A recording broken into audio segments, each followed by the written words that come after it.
Welcome to this episode of Study Group SE. We're doing book club today, as we're doing on Wednesdays usually. Today we are covering Chapter 3 of How to Have Impossible Conversations. All right. For Chapters 1 and 2, see last week's book club.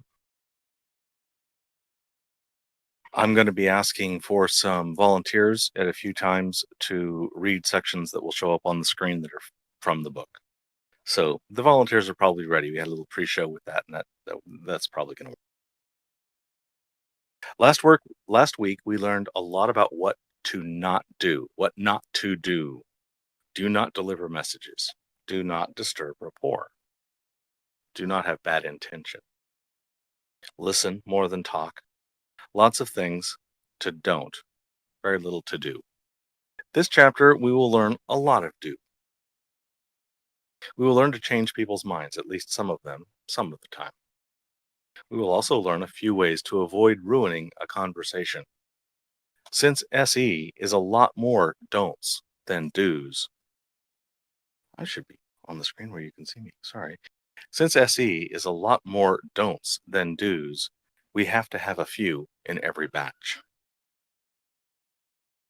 I'd like a volunteer to play the community leader. I'll play Dr. B. This is the dialogue on page 35 of the paper book. Who's my community leader? I think you can make sure they can unmute. I'll have to get my ebook up. Okay, I think we have it right here on the dialogues. You can read it directly from the screen if you like. Is this under modeling? Yes, modeling, Oh, I page see. 35. Oh, I see. I hear you. Okay, cool. You're Boghossian, I'm community leader. Okay. Yep. Should women be stoned to death for adultery? Why not men? Why shouldn't men be stoned for adultery? Peter then repeated the question and was met with a long, convoluted story he couldn't follow. Thank you for snipping that. So ask me that question. What do you mean? Would you please ask me right now if I believe women should be stoned to death for adultery? Do you believe women should be stoned for adultery? No. Now, do you believe women should be stoned to death for adultery? Yes. Model the behavior. Thank you, Reed. Model the behavior you want to see in your conversation partner. In general, and in this specific case, if you want something specific that they are not doing, show an example.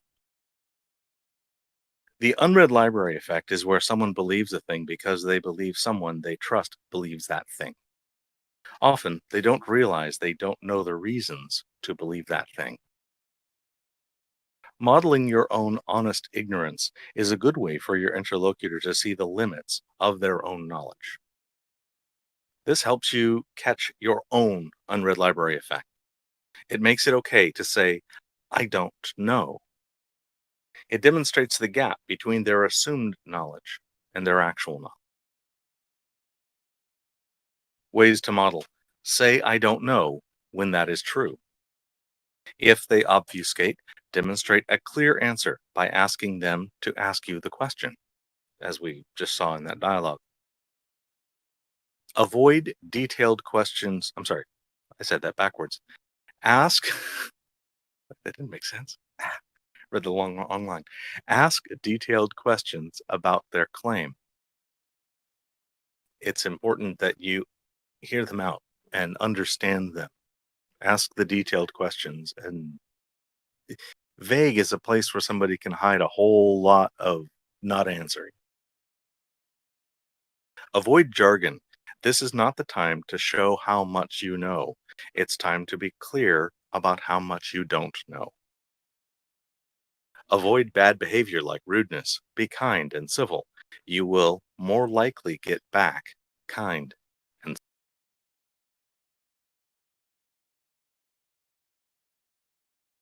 If you see that sort of process, it's okay to spend a little more time getting them comfortable, letting them talk about their reasons, and then only ask for those definitions when you need to. Yes.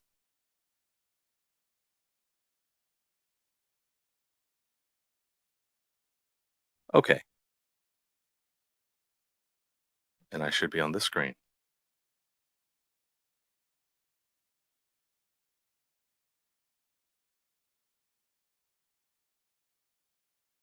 Okay. Okay, right at the end of the dialogue. Thank you. We'll repeat that part. No problem. Model the behavior you want to see in your conversation partner, in general, and in this specific case. If you want something specific that they are not doing, show an example, like we just saw in this dialogue. Thank you, Reed, for that. The unread library effect is where someone believes a thing because they believe someone they trust believes that thing.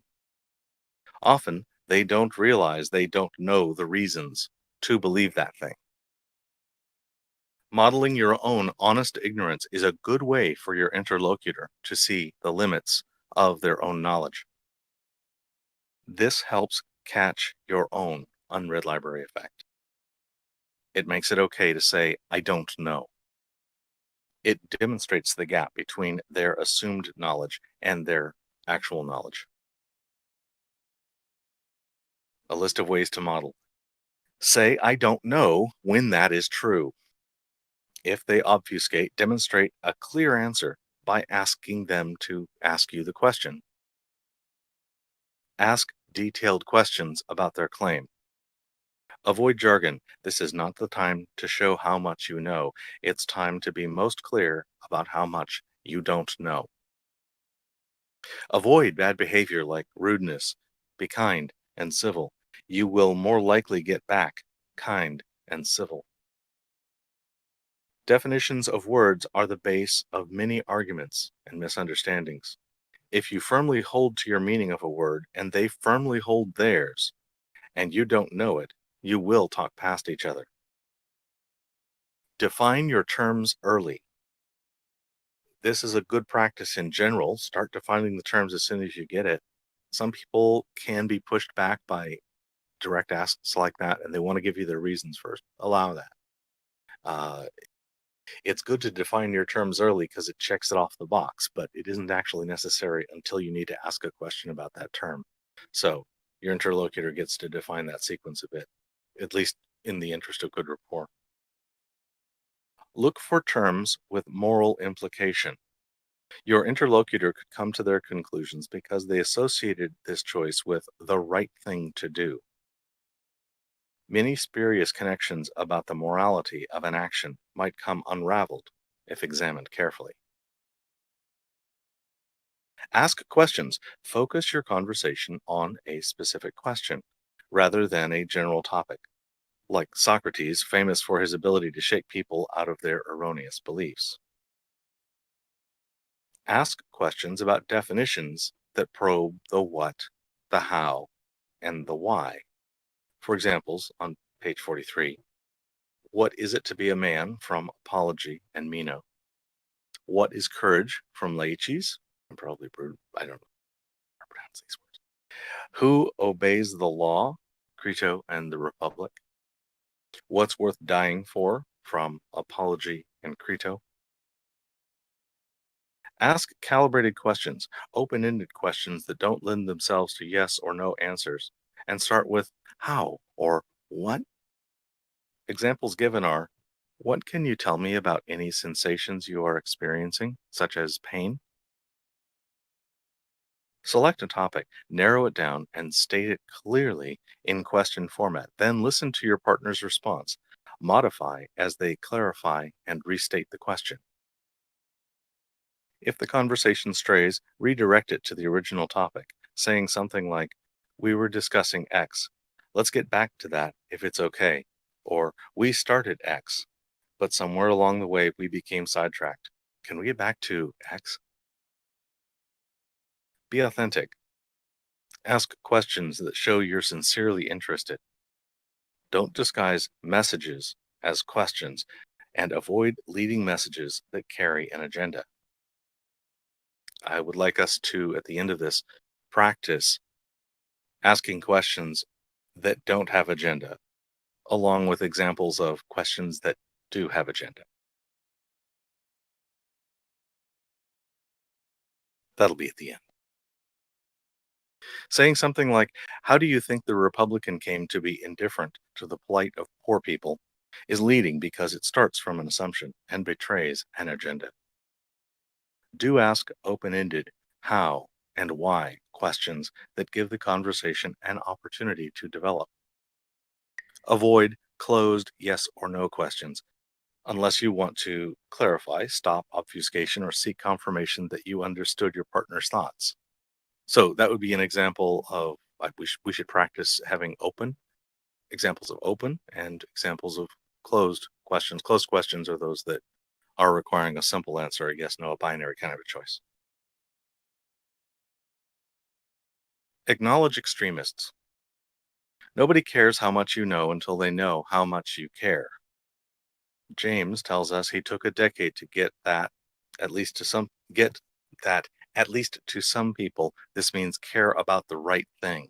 For them, it's all about sharing values. As an aside, I really want to cover these values that we're talking about here. I tend to associate the values in this context as something like the Jonathan Haidt list. So I want to do a future book club on a Jonathan Haidt book.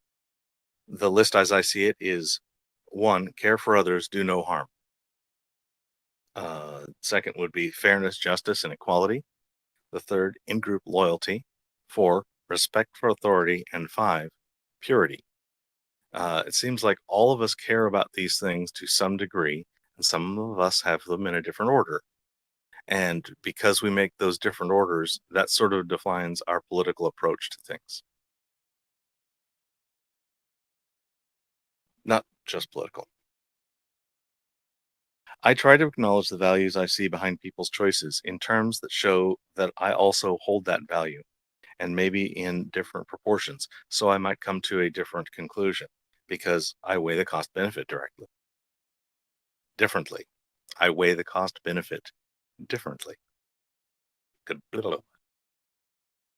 Extremists go too far. An easy point of agreement is that the extremists on the interlocutor's opposition go too far. Call out your own extremists when they go too far. Disavow extremists. Identify how your side goes too far. Do not bring up their extremists.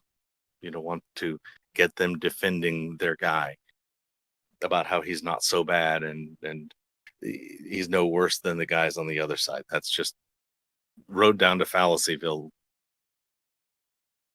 Never defend indefensible behavior on anybody's side. If somebody's doing something indefensible, they're just not right. Identify extremists as fanatics, zealots, and radicals. It's okay to put extreme words on extreme positions. Treat their side charitably. I mean your interlocutor's side, not the extremist side. Check yourself for extremism and edit that out. Navigating social media. Oh, let's see. Yes, we have another dialogue.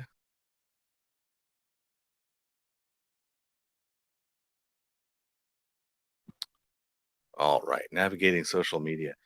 May I have some volunteers, somebody to read Boghossian and somebody to read Lindsay's tweets?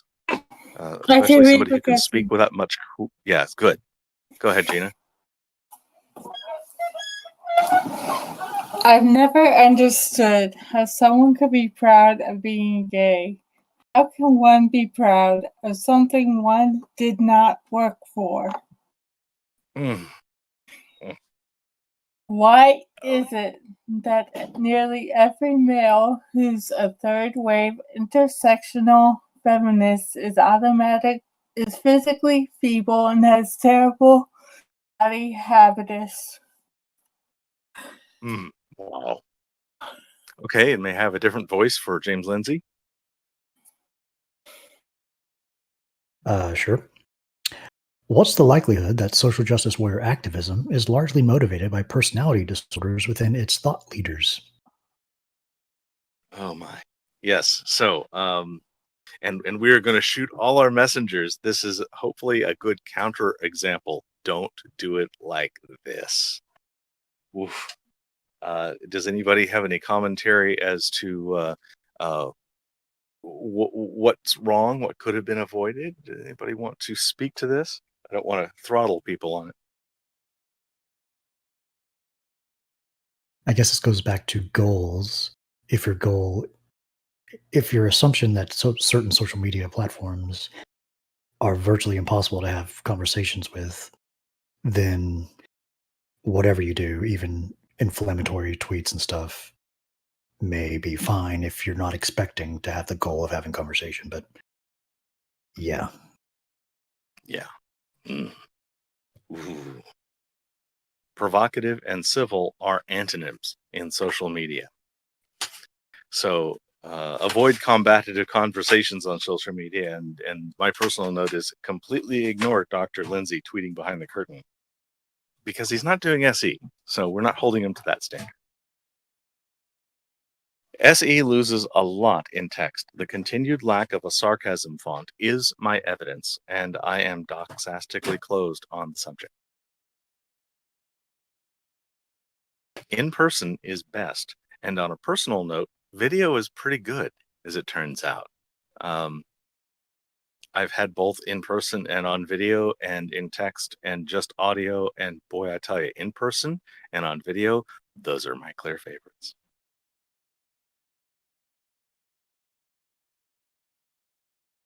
The book has some really good advice about care on social media that me summarizing would really just be going over a lot of things that are obvious, but if you're thinking about it, the book has extra value in there that takes about a page or two.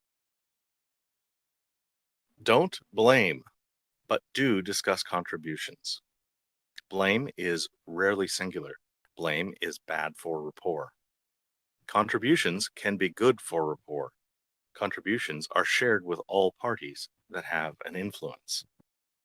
Blame is one of those things that ratchets up the defensiveness and goes very badly against rapport. But if you can speak to that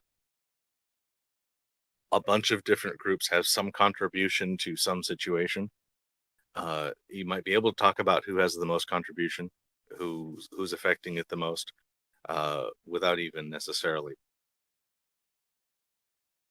And for a lot of SE, it isn't necessary. How to shift away from blame toward contribution? Say the word contribution rather than blame. The simple answer is swap the words so that you're not talking about a single blame. You're talking about something shared. Do not assert single causes. Avoid phrases like X caused Y. No whataboutism. I call that the tu quoque fallacy, but whataboutism, people understand the words. Do not excuse the errors of one side because the other side might also be guilty. One person's doing it wrong doesn't make the other person's doing it wrong right, or correct, or unfallacious, or any of those uns. Invite your interlocutor to say how your own side contributed to something you don't like. So, welcome the attack on your side. It's okay. It's not a problem. And they would probably really like to be heard about how much they are annoyed by your particular zealot. Focus on epistemology. Epistemology is the theory of knowledge, especially with regard to its methods, validity, and scope. Epistemology is the investigation of what distinguishes justified belief from opinion. I ask for volunteers here to read the conversation. I'll need 3 inmates, numbers 4 through 6. I'll read Dr. B. This is from a 10-week course for prisoners to learn critical thinking skills.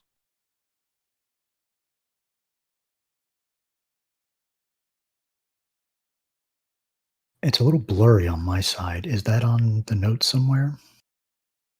No, there's a PDF that pull this from? Is this in the book or somewhere else? It is. It is. It is on page 59. Let me see if I can find it. Okay, good. Yes, it's in the Oh, I see Collab it. SE text now, the PDF. This I just don't mean, I starts mean with what the is justice. PNG. Yes, what is justice? Okay. I'll be whoever Okay, you need me to be. you be inmate 6 because that'll be first. Kimberly, would you be inmate 5? Gigi, would you be inmate 4? Sure. What is justice? Standing up for what you believe in. What if you believe weird stuff? Like one of those lunatics who wants to kill Americans? Or what if you're a pedophile? A 20-second silence. I think if you can stand on your own 2 feet and not care what anyone else thinks about you, and you're willing to fight for it and die for it or whatever, that makes you a man, whether it's right or not. So being a man would mean to be resolute in your beliefs no matter what? What if you're in the military, like in Rwanda, and you're told to butcher all these people, and you have this skewed idea of loyalty, and you stand up for what you believe, for your country or tribe or whatever, and you just start butchering civilians, Hutsis or Tutsis or whatever? Is that just? Does that make you a man? Yeah, good point. It happened in Nam. What are you saying? That justice isn't standing up for what you believe in? I'm not saying, I'm asking. What is justice? Inmate 6 said it's standing up for what you believe in. But is it really standing up for what you believe in? Don't you have to believe the right stuff and then stand up for that? No? Yeah, maybe. Maybe.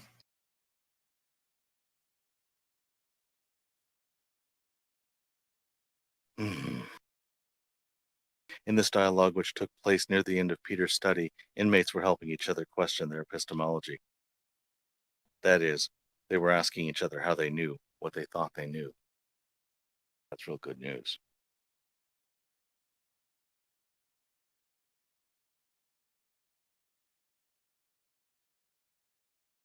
No, I think there was another error there on page 59. It says in this dialogue. That was not a dialogue. That was for people. Okay. How do you know more than what do you, this is the balance of your questioning should be how do you come to these conclusions as opposed to what are the details that you've come to? Most reasons fall in these categories: personal experience, emotions, intuitions, culture, tradition, popularity, definition, religion, scripture, teaching from a trusted authority, reason, evidence. More than one of these might be in play at a time. You might have to ask which categories count toward their confidence the most. By focusing on the reasons why rather than the conclusions, there is much less chance of triggered defensiveness. Hey, Fred, how do you know abortion is murder? If he answers, my mom almost had an abortion, I wouldn't be here if she did, that would indicate personal experience. What if Fred said, when you stop a heart beating, that's murder? That comes down to definition. If he says, I'm a insert religion here, and I have always known it was murder, that would be reasoned by religious authority. Simple ways to discuss how people know. Start with positive statements acknowledging their perspective. That's an interesting perspective, or I'm interested in how you're looking at that. If it's true, how about well and clearly stated? Follow up with calibrated, inviting questions. I understand some, but not completely. Please describe how you came to that conclusion. What leads you to that conclusion? How did you come to think so? Ask outsider questions. Would someone of, and here you just insert alternate religion, politics, experience, whatever is appropriate to the claim. How would a person of this alternate thing come to the same conclusion? Or could they? Would they? It seems there are a lot of people that come to different conclusions. Do you think they have different facts, or do you think they weigh those facts different? Avoid you and your. Those terms trigger defensiveness. Instead, you could say, would someone from another religion believe similarly? Start in wonder. It's a good place to come. Wondering, as opposed to arguing.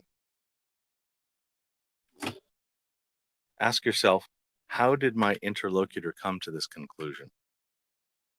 If you're genuinely wondering, it's much better than just disagreeing or assuming that they could have only bad reasons. If the reasoning is nonsensical, there is a good chance there is a moral belief at the base that can't be justified.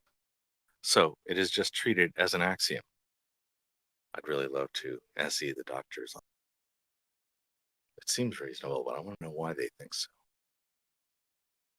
By the way, an axiom is also known as a presupposition. It is an idea taken true at the start when you establish the model and is not usually questioned in the analysis. Use examples in the form of questions that are parallel to their claim that serve to pin down consistency of reasoning.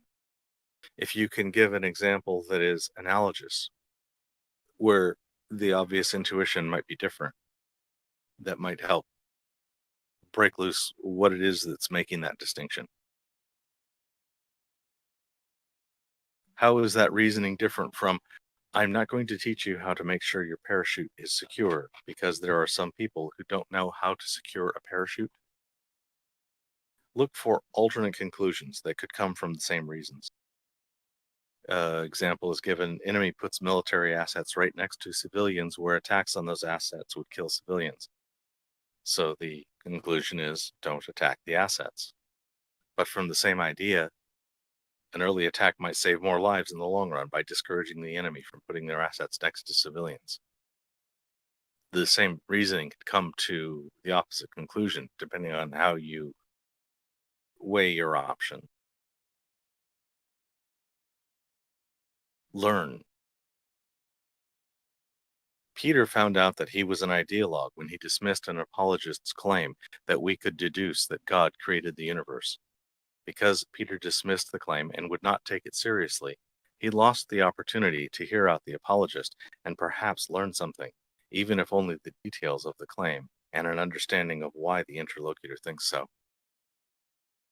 This is about intellectual honesty and humility. It's kind of important in SE to really let your ego go and not concern yourself with looking good or awesome. It'll happen often enough, but that shouldn't be your goal at all. Learn how people think, especially dogmatists. Dogmatic people really want to be heard and genuinely listened to. Really, almost everybody does, but just imagine how often dogmatists are shut down and ignored, blocked, and demonized. Just hearing someone out is easy, and for many interlocutors, this is the payoff for engaging with you. Even if someone is completely doxastically closed, meaning they will not consider anything that goes against their conclusion, they are still an asset to your learning. You can learn how they think about it and be better prepared for someone with a similar belief that is not fully closed on the topic. Conversational techniques to shift a learning frame. Learn their epistemology. Be explicit. Say, I want to learn, or what can you tell me about? Only ask these honestly. You actually have to want to learn. That's really hard to fake. And if they think you don't, big negative rapport points. So, I have a big list of don'ts. Let me see those up.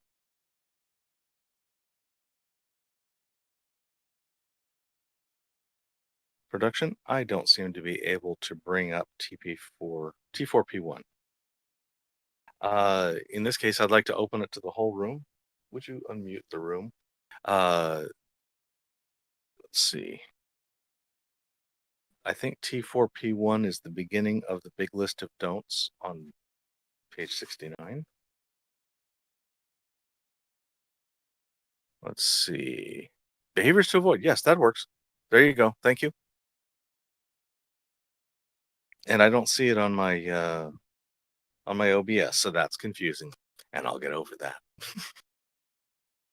Okay, so I open it to everybody. Start reading. Read 1 up to 3 and then give it over to somebody else. Laughing is permitted. Be discourteous or uncivil. That's a big don't. Display anger. Raise your voice and talk over someone. Who else? Intentionally be disrespectful.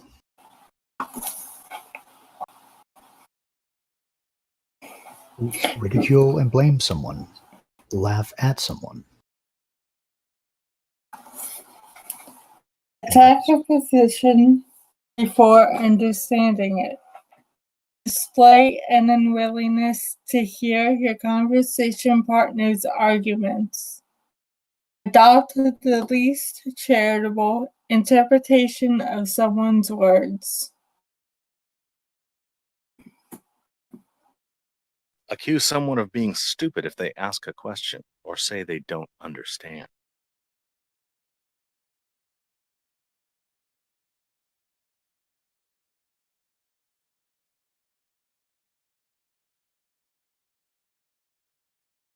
Okay, I'll keep going. Punish people for making mistakes or asking for help, information, or feedback. Just how dare you ask me things? Lash out at someone for speculating. How dare you assume my position?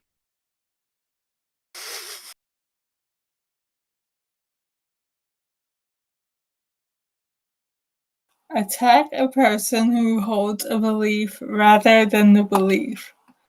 Only a moron could believe that.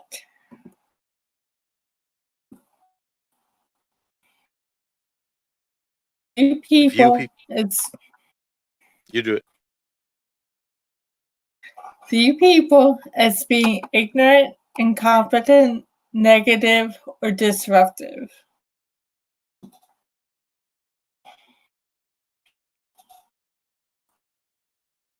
Be dishonest with yourself about what you believe.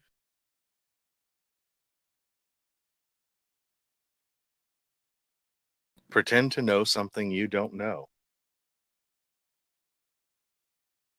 Fail to say, I don't know, if you don't know.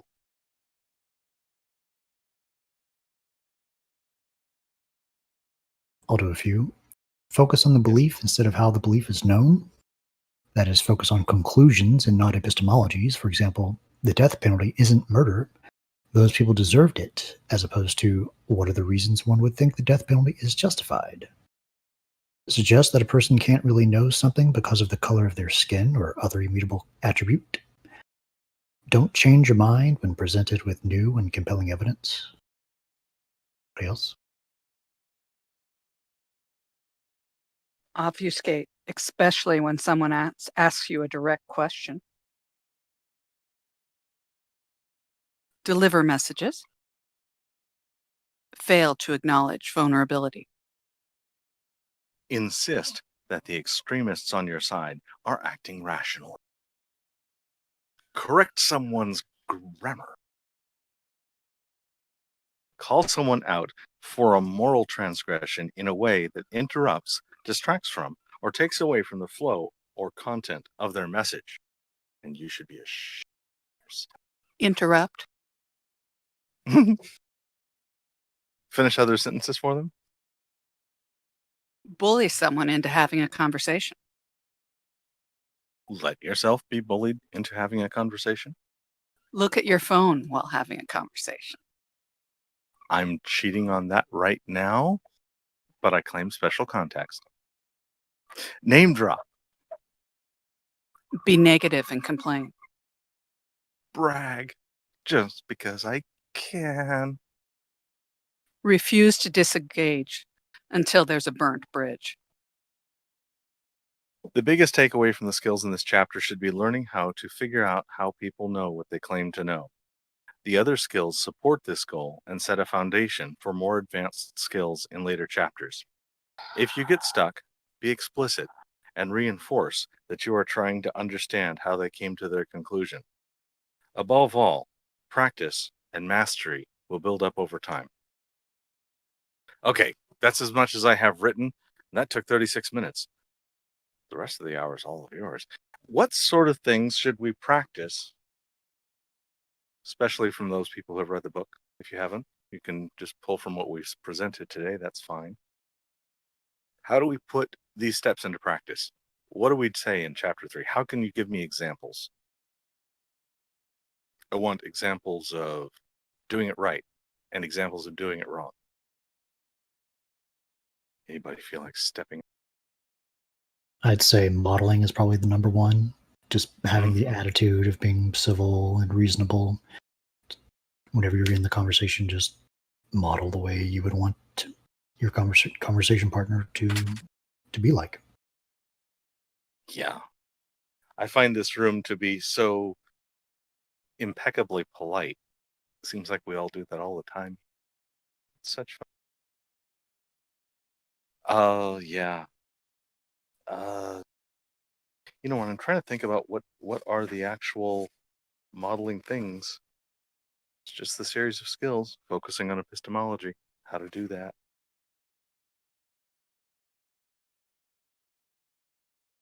I tried to write some practice pieces from here, and very little came to mind about that. So maybe I can't practice chapter 3, other than just to remember to do these things when I'm doing SE next time. Anybody thoughts? You could try to do something like the unread library effect. That's in the modeling, right? Yes. Yes. So you could Okay. pick some topic and try to go through it. All right.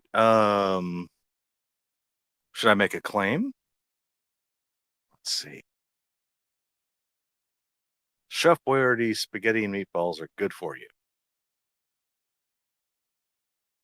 All right, Sure. that should be good. Okay. I might be having to steel man this one. Okay, you know, because they're balanced in their carbohydrates, fat, and protein. Isn't that all it takes? Actually, don't know if it's. I don't know if I can. I don't think I can. This claim. What are the ingredients? My babysitter always gave, and I know. Yes, did you hear that? Because my babysitter always gave them to me, and she has my best interests at heart. That's why. That's a really good reason. Yes, my nanny always fed me those things. Gave you a reason. That was a good reason. Okay. I don't need to drag this out. Thank you for attending today, and I enjoy. If there's stuff I may have not been following the text because I had too much of my attention on my notes. So thank you all for coming to this study group. Chapter 3 of Impossible Conversations. Chapter 4 next week. Same place, same time. Yes?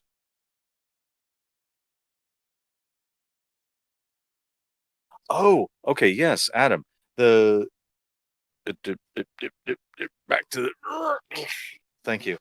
Why does the name James Lindsay raise some controversy associations in my mind? Because Dr. Boghossian, Dr. Lindsay, and Dr. Pluckrose did a hoax series of papers where they went after feminism and gender studies as scientific disciplines and managed to get several hoax papers printed in their peer review showing weaknesses in their peer review system, and that got them that got people very annoyed.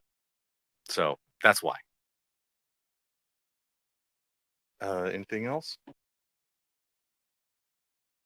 Oh, I like them already. Okay, well, yes, that's okay. We're not doing SE, so you're allowed to bring your bias forward. I appreciate that. Okay. Anything else to the writer's specialties? Dr.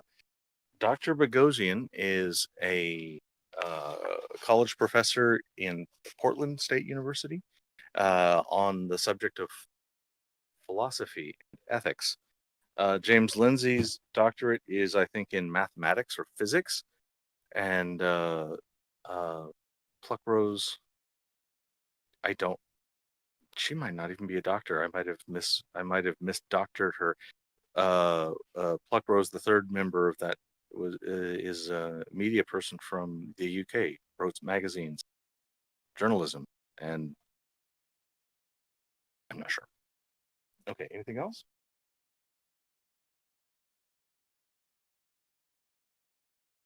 Oh, excellent, excellent. Thank you for that.